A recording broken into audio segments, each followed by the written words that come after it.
ప్రాంతంలో ఉండే మా కార్మిక సోదరులు కూడా అర్థం చేసుకుంటే చాలా స్పష్టంగా ఆధారాలతో సహా మేము బయటపెట్టిన తర్వాత ముఖ్యంగా మేము లేవనెత్తిన కొన్ని ప్రశ్నల విషయంలో ఇప్పటి వరకు ప్రభుత్వం నుంచి ఒక్క సమాధానం కూడా రావడం లేదు. ఇక ఇట్లాంటి ముఖ్యమైన గంభీరమైన సమస్య విషయంలో స్పందించాల్సిన ముఖ్యమంత్రి గారేమో అప్పుడప్పుడు ఫుట్బాల్ ఆడుతున్నాడు సింగరేణితో, లేదా ఇవాళ విదేశాల్లో తిరుగుతూ ఏదో పాఠాలు నేర్చుకుంటున్నా అంటూ పోజులు కొడతా ఉన్నాడు. కానీ నేను వారికి గుర్తు చేస్తా ఉన్నా, ఏ వయసులో ముచ్చట ఆ వయసులో జరగాలి. చదువుకోవాల్సిన టైంలో చదువుకోక ఇప్పుడు చదువుకుంటానంటే ఏం వస్తుందో ఒకసారి వారు కూడా ఆలోచించుకోవాలి. మీరు 10 కోట్ల రూపాయల సింగరేణి నిధులు, సింగరేణి సంస్థకు సంబంధించిన నిధులు దుర్వినియోగం చేసి మీరు ఫుట్బాల్ ఆటకి ఈ రాష్ట్ర ప్రజలతో మీరు ఎలాగో ఫుట్బాల్ ఆడుతున్నారు, కానీ సింగరేణి సంస్థతో కూడా ఫుట్బాల్ ఆడుతూ 10 కోట్ల రూపాయలు దుర్వినియోగం చేసి ఈరోజు ఆ సంస్థకి తీరని అన్యాయం చేసింది ఇవాళ రేవంత్ రెడ్డి గారు.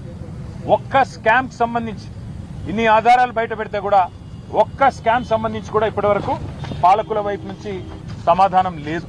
మేము అడిగాం, స్పష్టంగా చెప్పాం, మళ్ళీ అడుగుతా ఉన్నాం. ఓబీ టెండర్ల విషయంలో, ఓవర్ బర్డెన్ టెండర్ల విషయంలో గతంలో ఎన్నడూ లేని సైట్ విజిట్ సర్టిఫికేషన్, అంటే మీరు సైట్ మీదకి రావాలి, అక్కడికి వచ్చినట్టు సర్టిఫికేట్ తీసుకోవాలి అనే నిబంధన పారదర్శకతకు పాతర వేసి ఎందుకు పెట్టినారు? గతంలో ఎన్నడూ లేని విధంగా ఇది ఎందుకు పెట్టారంటే ఇంతవరకు సమాధానం లేదు. భారతదేశంలో ఎక్కడా ఏ కోల్ గనిలో లేని, ఏ బొగ్గు గనిలో లేని నిబంధన ఇక్కడనే ఎందుకు పెట్టినారు అంటే ఇంతవరకు సమాధానం రాదు. అట్లాగే నిజంగానే 2018 నుంచి 2024 వరకు ఈ నిబంధన గనక కేంద్ర ప్రభుత్వం ఒకవేళ సిఫారసు చేస్తుంటే ఆ రోజున్న బీఆర్ఎస్ ప్రభుత్వం అమలు చేయలేదు. అన్ని టెండర్లను కూడా ట్రాన్స్పరెంట్ గా మేము పిలిచినాం. అందుకే ఆ రోజు అన్ని మైనస్ టెండర్లు వచ్చినాయి. ఎస్టిమేటెడ్ కాస్ట్ కంటే తక్కువ ఖర్చుకే సింగరేణికి డబ్బులు ఆదా చేస్తూ ఆ రోజు జరిగిన మాట వాస్తవమా కాదా? మరి ఆ రోజు ఆ టెండర్లలో లేని షరతు మీ ప్రభుత్వం వచ్చిన తర్వాత ఈ సైట్ విజిట్ సర్టిఫికేషన్ అనే విధానం ఎందుకు పెట్టారు, ఎవరికి లాభం చేయడానికి పెట్టారు అంటే ఇంతవరకు ప్రభుత్వంలోని బాధ్యులు ఏ ఒక్కరు కూడా సమాధానం చెప్పట్లేదు. 2025-26లో నిజానికి జనవరిలో ఒక టెండర్ చేశారు ఈ నిబంధన లేకుండా. జనవరిలో టెండర్ చేస్తారు, మళ్ళీ ఆ టెండర్ వెంటనే రద్దు చేశారు. టెండర్లో ఈ నిబంధన లేకుండా ఆ రోజు మీరు టెండర్ పిలిస్తే -7%, అంటే ఎస్టిమేట్ చేసిన దానికంటే 100 రూపాయలకు ఎస్టిమేట్ చేస్తే 93 రూపాయలకే పనిచేస్తామని కాంట్రాక్ట్ సంస్థలు ముందుకొచ్చినాయి. కానీ దాన్ని మీరు రద్దు చేశారు, ఈ నిబంధన పెట్టారు. దానివల్ల ఏమైంది? తిరిగి మళ్ళీ టెండర్ అదే ప్లేస్లో పిలిస్తే +12, అంటే 100 రూపాయలకు అయ్యే పని 112 రూపాయలకు కావాలని చెప్పి మరి సంస్థలు వచ్చిన మాట వాస్తవమా కాదా? మరి మీరు చెప్పాలని చెప్పి ప్రభుత్వాన్ని మేము డిమాండ్ చేస్తా ఉన్నాం.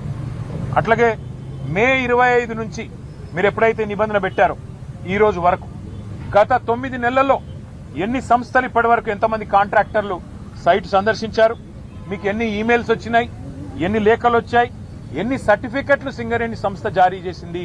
మీరు ఒక వైట్ పేపర్, ఒక శ్వేతపత్రం ప్రచురించండి అని మేము డిమాండ్ చేస్తే ఇంతవరకు సమాధానం లేదు. కొంతమందికే సెలెక్టివ్ గా ఎందుకు ఇచ్చారు మీరు? కొంతమందికే సెలెక్టివ్ గా మీరు ఎందుకు, మరి కొంతమంది కాంట్రాక్ట్ సంస్థలను ఎందుకు మీరు ఎత్తుకుంటున్నారు, మిగతా వాళ్ళని ఎందుకు పక్కన పెడుతున్నారు? ఇందులో రింగ్ మాస్టర్ సృజన్ రెడ్డి అనే వ్యక్తి ముఖ్యమంత్రి బావమరిది అవునా కాదా అని మేము అడిగితే ఇంతవరకు సమాధానం రాదు.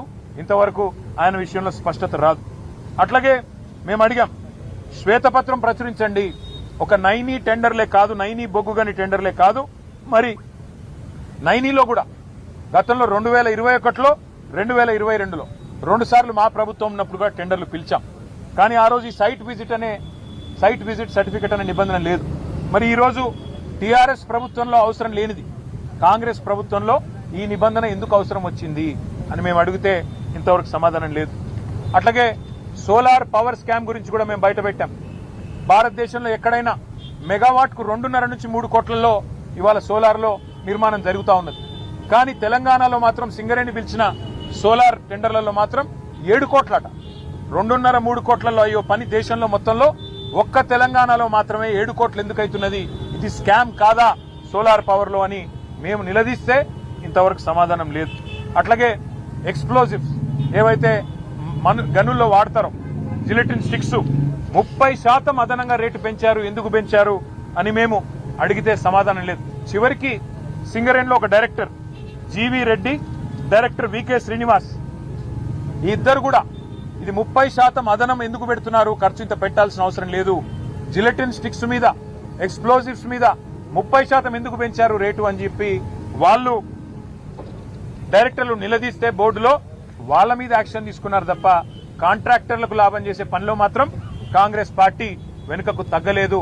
ఇది వాస్తవమా కాదా అని మేము నిలదీస్తే ఆన్సర్ లేదు. అన్ని విషయాలు ఇవాళ గవర్నర్ గారి దృష్టికి సవివరంగా మరి పెద్ద ఎత్తున మేము తెచ్చాము. బెదిరించి రింగు చేసి కాంట్రాక్టర్లను ఒక రింగు చేసి ఇవాళ ప్రజాధనాన్ని, ఇది ప్రజాధనం ఎందుకు అంటే సింగరేణి కాలరీస్ అనే సంస్థ 51% ఓనర్షిప్ తెలంగాణ ప్రభుత్వానిది, 49% ఓనర్షిప్ కేంద్ర ప్రభుత్వానిది. మరి ప్రభుత్వాలది అన్నప్పుడు ప్రజలదే ఈ సొమ్ము మొత్తం, సింగరేణి కార్మికులదే ఈ సొమ్ము మొత్తం. అందుకే సింగరేణి కోల్ బెల్ట్ లో ఉండే మా కార్మిక సోదరులు ఆలోచన చేయాల. వేల కోట్ల రూపాయలు ఏ రకంగా ఇవాళ ఈ ప్రభుత్వం కొల్లగొడుతున్నదో దీని మీద మరి మేము ఎన్నిసార్లు అడిగినా ఇప్పటికీ కూడా సమాధానం రావడం లేదు. వాస్తవం ఏంటి అంటే అన్నదమ్ములు దోచుకున్నది సరిపోవట్లేదంట రేవంత్ రెడ్డి గారికి. హిల్ట్ కుంభకోణం పేరు మీద హైదరాబాద్ లోని పారిశ్రామిక వాడల్లో భూములను కొల్లగొట్టడానికి 5 లక్షల కోట్ల విలువ చేసే 9,200 కోట్లు, 9,200 ఎకరాల భూమిని కొల్లగొట్టేదానికి ప్రయత్నం చేస్తే మా పార్టీ బయటికి తీసుకొచ్చింది. అన్నదమ్ముల దోపిడిని అడ్డుకున్నది. కానీ రేవంత్ రెడ్డి గారు అన్నదమ్ముల దోపిడి సరిపోవట్లేదంట. ఇప్పుడు బావమరిది గారి కళ్ళల్లో ఆనందం కోసం, బావమరిది కళ్ళల్లో ఆనందం కోసం సింగరేణిని ఆయనకు గుత్తకు రాసిచ్చిండు. తెలంగాణ కొంగు బంగారంగా భావించే సింగరేణిని కాంగ్రెస్ ముఖ్యమంత్రి రేవంత్ రెడ్డి పట్టపగలే కబిలిస్తా ఉన్నాడు.